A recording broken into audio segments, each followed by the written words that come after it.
In 1992, having served 9 years as an assistant to the 12 and 22 years as a member of the Quorum of the 12, I reached the age of 68. I felt impressed to start what I call an unfinished composition.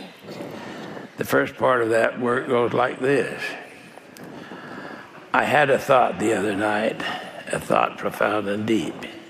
It came when I was too worn down, too tired to go to sleep. I'd had a very busy day and pondered on my fate.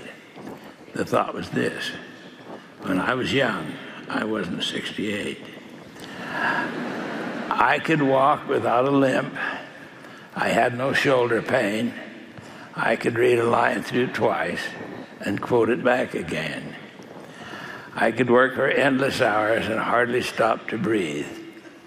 And things that now I cannot do, I mastered them with ease. If I could now turn back the years, if that were mine to choose, I would not barter age for youth. I'd have too much to lose. I'm quite content to move ahead, to yield my youth, however grand. The thing I'd lose if I went back is what I understand. 10 years later, I decided to add a few more lines to that poem.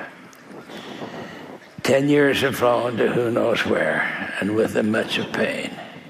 A metal hip erased my limp. I walk quite straight again. Another plate holds neck bones fast. A wonderful creation. It backed my polio away. I've joined the stiff-necked generation.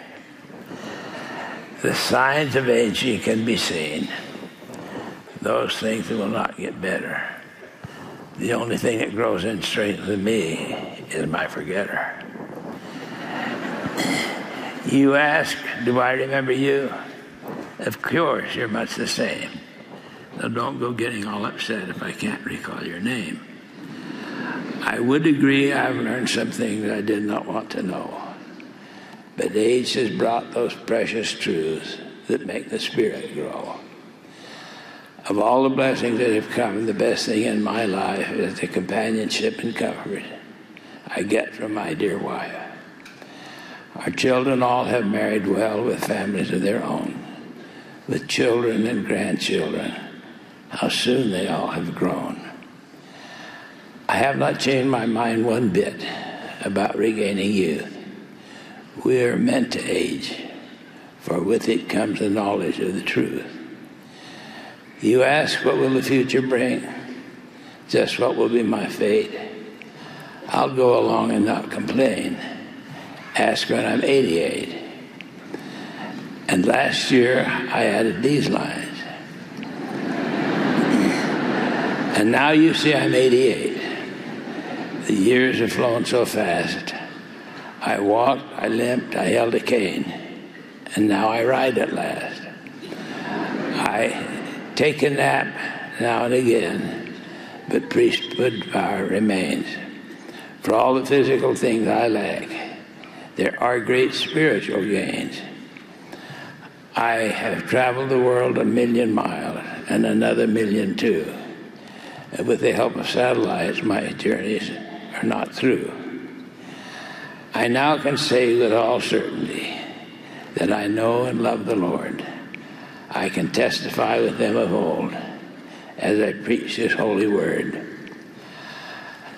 I know what he felt in Gethsemane is too much to comprehend. I know he did it all for us. We have no greater friend. I know that he will come anew with power and glory. I know I will see him again at the end of my life story.